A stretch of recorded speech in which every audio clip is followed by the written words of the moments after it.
गुरु कौन है?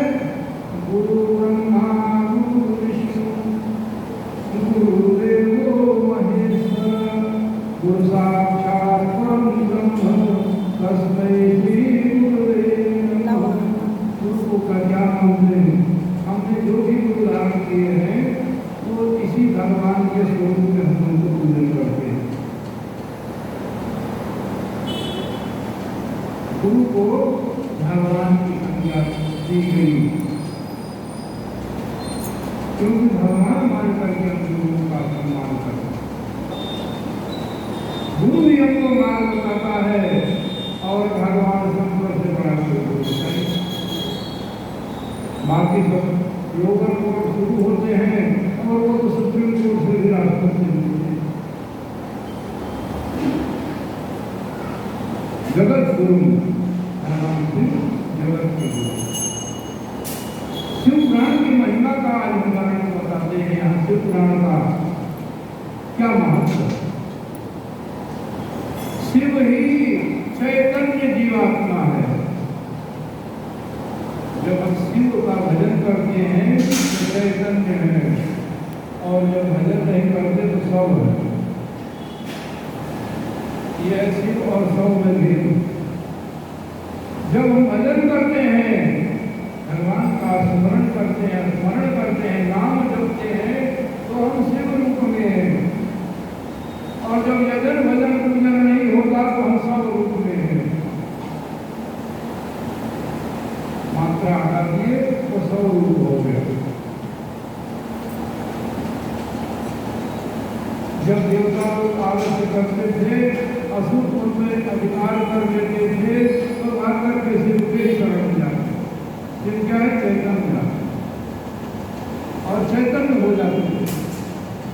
शिव से चैतन्यता उनको आ जाती थी।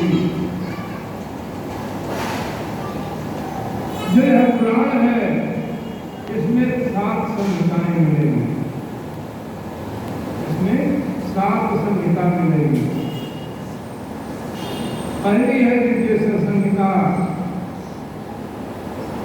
फिर रुद्र संहिता, फिर शत्रुद्र संहिता, फिर कोटरुद्र संहिता, फिर उमा संहिता, वायवी संहिता। इस प्रकार ये 7 संहिताओं से युक्त शिव महापुराण है। वेदव्यास जी जब वेदों का विभाजन कर रहे थे तो सबसे बड़ा पुराण की रचना जो की वो शिव पुराण है। 1 लाख श्लोकों से इसको बनाया। शिव पुराण में 1 लाख श्लोक है। भागवत में कितने हैं? 18,000।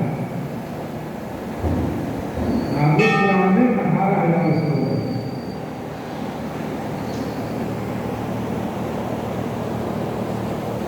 लेकिन वेदव्यास जी ने निर्माण किया क्योंकि ये वेदों का निर्माण करने के बाद पुराणों में 18 पुराणों की रचना जो करी तो शिव पुराण का नंबर 4था है।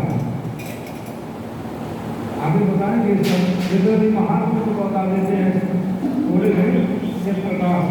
तो इसमें 4था नंबर शिव पुराण का था।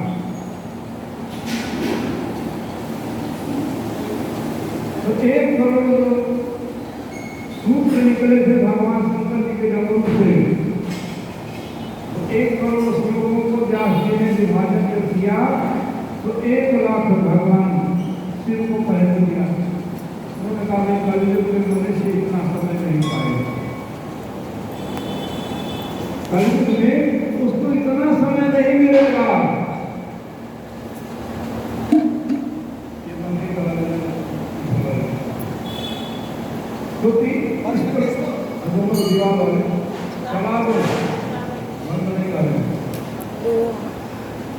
ओम नमः शिवाय। ओम नमः शिवाय। तो 1 लाख श्लोकों में भगवान शिव ने विचार किया भाई 1 लाख श्लोक में जाते हैं। गृह नारद नाना जगह 10 काम करने हैं, 10 जगह जाने हैं। थोड़ा थोड़ा समय निकाल के भगवान का चर्चा करने देते हैं तो इसको कम कर दिया जाए। तो शिव पुराण को 24,000 श्लोकों में को भी रख दिया। भागवत को 18,000 और इसको 24,000 श्लोक में। अभी संहिताओं में उनके श्लोकों की संख्या आएगी, किस संहिता में कितने श्लोक, लेकिन ये 24 लाख इस प्रकार करके 24,000 इसको कम करने का यह शिवपुराण भगवान शिव की भक्ति को देने वाला है। शिव की भक्ति को बढ़ाने वाला है।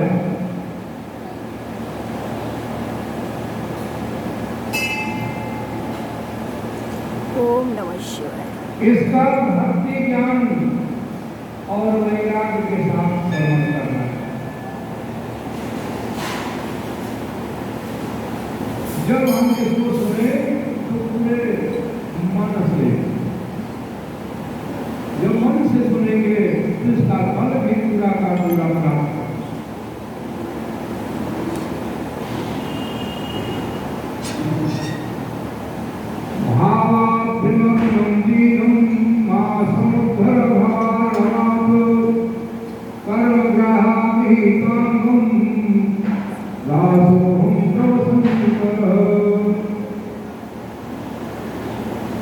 भगवान शिव के सेवक भाव से इनको स्मरण करेंगे। भगवान के हम सेवक हैं, हमारे शिव कौन है? आराध्य। आराध्य का हम जब सेवन करते हैं तो अच्छे फल की प्राप्ति होती है। जब किसी के पास हम जाते हैं, अपनी कोई बात पूरी करके उसकी खूब सेवा करते हैं, खूब प्रार्थना करते हैं, खूब समझने ग्रहण करते हैं, तो वो प्रसन्न होता है। क्या काम है? और जब भगवान की सेवा करते हैं तो यह परमानेंट सुख देते हैं। इंसान का सेवा करेंगे क्षणिक देगा, थोड़ी देर में प्रसन्न होकर समझते रहेगा, लेकिन भगवान का जब करेंगे तो परमानेंट सुख मिलता है। भगवत भाव परमानेंट, वह कभी क्षय होने वाला नहीं, अक्षय फल देते हैं।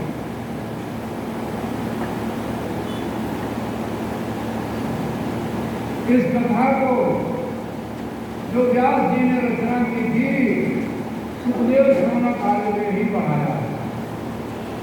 चाहे भागवत पुराण ले लीजिए, चाहे शिव महापुराण ले लीजिए, जैसा पुराण है, ये शौनक काल ऋषियों ने ही इसको पढ़ाया। क्योंकि इन जो ऋषि लोग हैं ये हम लोगों से जुड़े हुए, ऋषि महात्मा हम लोगों से जुड़े होकर के हम लोगों को इसको बताया कहाँ कैलाश है, कहाँ क्षीर सागर है और कहाँ हम, तो हम तक पहुँचाने के लिए ऋषियों को माध्यम बनाया और ऋषियों के द्वारा हमारे काम तक रसायन की अमृतवाणी क्या होती है? अमृतवाणी, कि हमें अमृत दे करके हमारे अंदर के भाव को जागरूक करते हैं, सीख करके।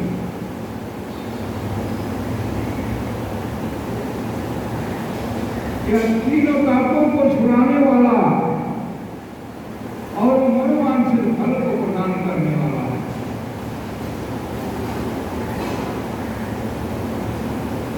भगवान शिव के पुराण को सुनने वाला यहाँ सुख समृद्धि को प्राप्त करने के बाद भगवान के शिव धाम को जाता है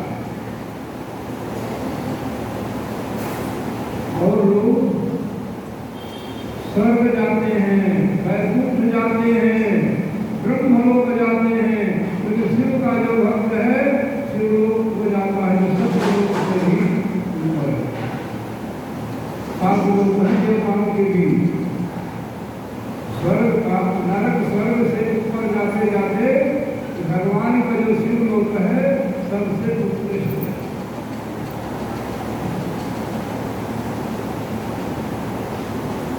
भागवत में भी इसका वर्णन आया है कि सबसे नीचे कौन है? अनंत जी, शेष जी, पाताल, त्रिभुवन, स्वर्गलोक, नरकलोक, ब्रह्मलोक, विष्णुलोक, सत्यलोक, और सबके बाद कौन है? शिवलोक।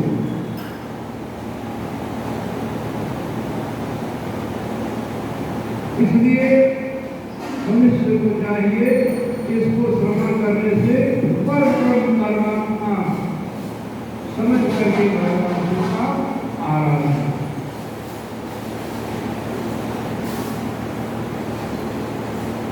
ऋषियों ने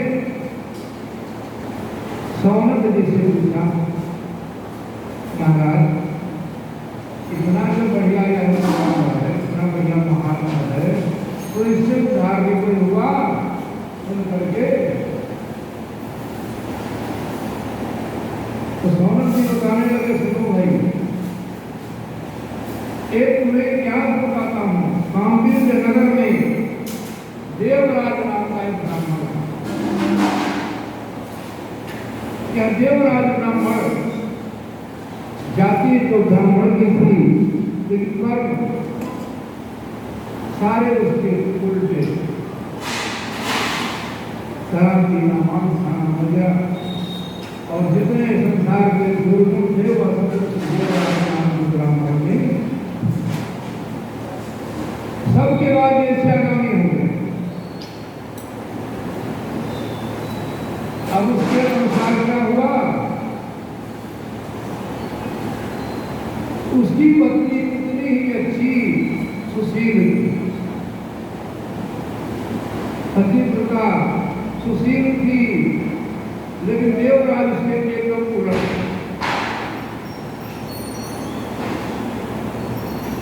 अब वह किसी बहुत समय तक प्रतीक्षा किया, शायद अब सुधर जाए, अब सुधर जाए।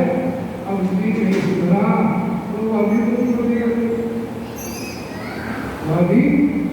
बिगड़ गई, अपने रास्ते से वह भी भटक। अब देवराज मनमाना स्वच्छंद हो गया। अभी तक तो थोड़ा कोई पूछने वाला, कोई पूछने वाला ही नहीं। अब तो घर में तो कहेगा नहीं, अभी कितनी देर से कहाँ जा रहे हैं।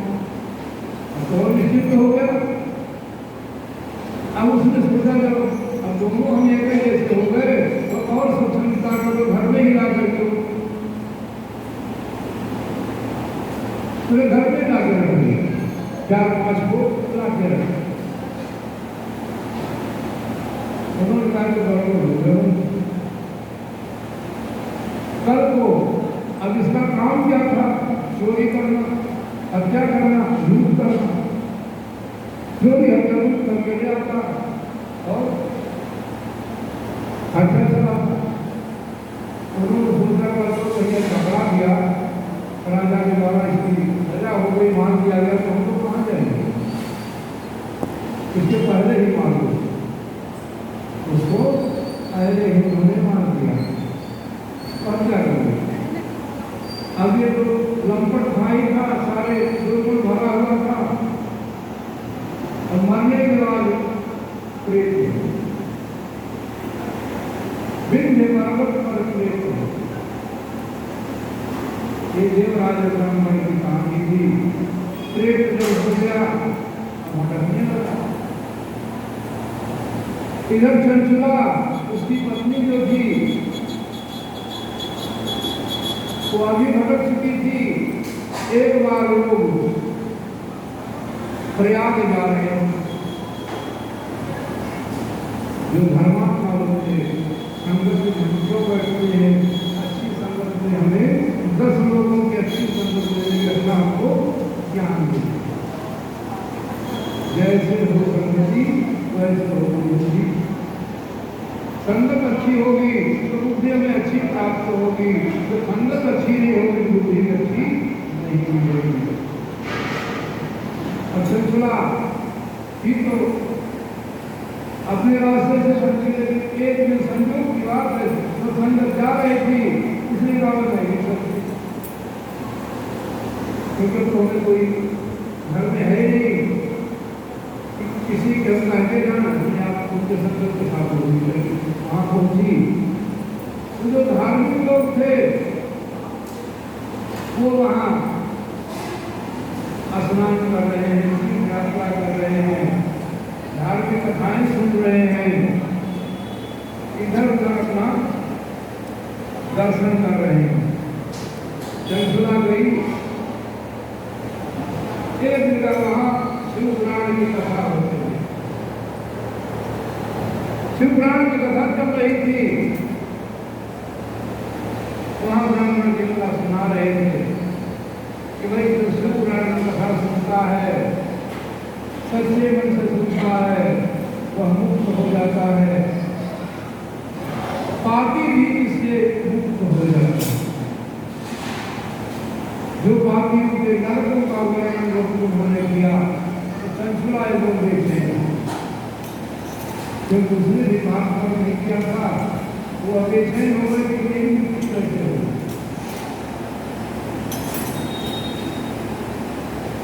कथा उस दिन की विश्राम जब हुआ, सब लोग अपने संगत वहां से चले गए। चंचला धीरे से ब्राह्मण देवता के पास पहुंची, प्रणाम करके कहने लगी मेरा प्यार करके जीवन में परिपूर्ण करने के लिए नहीं, मैं पाप करने के लिए पाप का मेरा उद्धार करके आपने जो कथा सुनाई है उसको सुनकर के लिए हो गया। अब मैं शांत नहीं हूँ, कैसे मुक्त हूँ?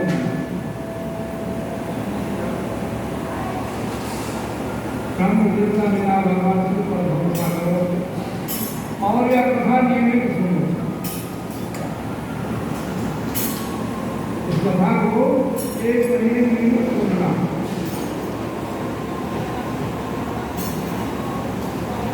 अब कहते हैं कि माता के अंदर उसको समझ में आई क्या गलती का सुधार करो के साधन नहीं है, ये साधन है।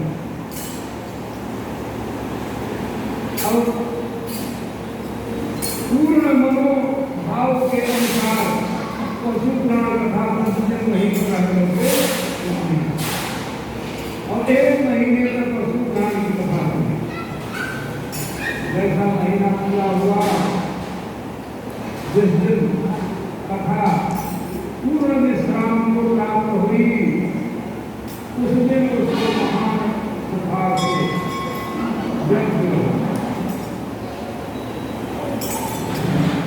इतना बुखार कुछ में भी उसकी सामर्थ्य नहीं रह गई। वही पड़ी पड़ी कथा को पूर्ण विश्राम कथा पूर्ण विश्राम होने के बाद वह बुखार में तो थी ही थी, इसके प्राण सुखेरु हुए, निकल गए और जब निकल गए तो देवराज को तो जब ने पहले से ही निर्णय बना ही दिया था, इसको जमलोक ले जाना है। जमलोक ले गए और वहाँ बुराई कर करा कर एक हो गया, एक लोग को ले दिया। अब यह जब इसका प्राण निकले तो भगवान जमराज के भी पहुंच गए और शिव के भी। जमराज के दूत लेकर चलना चाह रहे हैं, कितने में शिव लोग शिव के पास पहुंच गए, उनसे छीना झपटी करके लेकर कैलाश पर जब वह पहुंची तो पार्वती और शिव को प्रणाम। जगत हर बंदे पार्वती कर जगत की माता पिता भगवान शिव और पार्वती, उनको प्रणाम किया और प्रणाम करके उनके चरणों में रखा लेट गई। भगवान शिव और पार्वती की कृपा दृष्टि पड़ते ही उसके जो मनुष्य भाव थे वह समान कृपा होती है तो हम मनुष्य के अंदर भी अच्छे भाव प्रकट हो जाते हैं। इसलिए हम भगवान का ये भजन करते हैं, हमारे अंदर के जो भाव है वह शुद्ध हो गए, निर्विकार जब तक नहीं हो गए तब तक भगवान के भाव का प्राप्त नहीं हो। इसलिए हम पहले भाव, क्योंकि जिस बर्तन में हम कोई दवाई रखते हैं, कोई सामान रखते हैं, अच्छी तरह धो करके रखते हैं, क्यों? इसलिए अच्छी तरह धो करके रखते हैं जो उसमें रखा जाए वो शुद्ध हो। इसलिए हमारे मन का ये जो पात्र है जो धुलेगा तभी उसमें अच्छी चीज निकलेगी, ये खराब हो जाएगा। चंचुला उस पुराण कथा सुनने के कारण मन उसका पूर्ण स्वच्छ हो चुका था। तो पार्वती शिव की चरणों में उनकी दृष्टि पड़ी तो जो बचा हुआ था किसी पूरे में वो अभी छूमंत हो गया। पार्वती जी ने उसे अपनी सखी बना दिया। अब तो भगवान शिव और पार्वती के चरणों में उसका दिन आनंद और भक्ति में बीत गया। एक दिन उसको अपने पति की याद आई।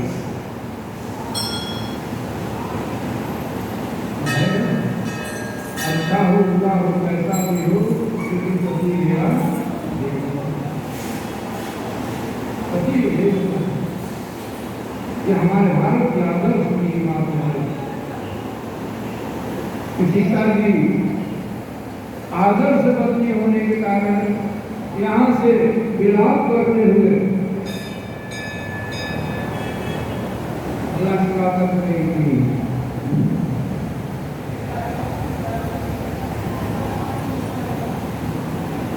और वहां भी जब तक रही अशोक वाटिका में राम का हर समय स्मरण करती। चंचला को जब याद आया उस दिन वह उदासीन हो गई। पार्वती माता ने पूछा क्या बात है तो उसी कैसे? उसने कहा क्या कहे माते, आपको सखी कहें या माता कहें, दोनों तरह से आप ही हमारे लिए। मेरे पति समय कहाँ है और किस हालत में है मुझे पता नहीं। उन्होंने बहुत पाप कर्म किए थे, किया दोनों ने, लेकिन मुझे अच्छा स्थान मिल गया, लेकिन वो कहाँ है कैसे है ये पता। पार्वती माता ने भगवान भोलेनाथ से निवेदन किया, प्रभु इसके पति का हाल चाल बता दो, आपके पास नेटवर्क लंबा है, आपका नेटवर्क बड़ा लंबा, आपको पता लग जाएगा, आपको क्षणिक बता सकते हैं। उन्होंने कहा बिल्कुल ठीक कर रहा है, इसका पति इस समय के पर्वत पर प्रेत हुआ है और प्रेत भोग रहा है, प्रेत शरीर में भोग रहा। तो हमारी जो माताएं बहनें हैं उनका दिल जरूर तत्काल जरूर हो जाता है। पार्वती माता ने कहा तो फिर इसके पति को ठीक कर दो, उसकी बीमारी ठीक कर दो।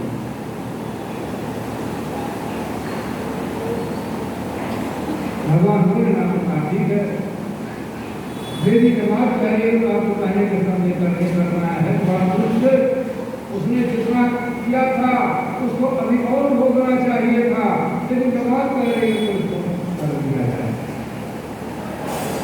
भगवान शिव के एक परम भक्त है कुंभरू ऋषि,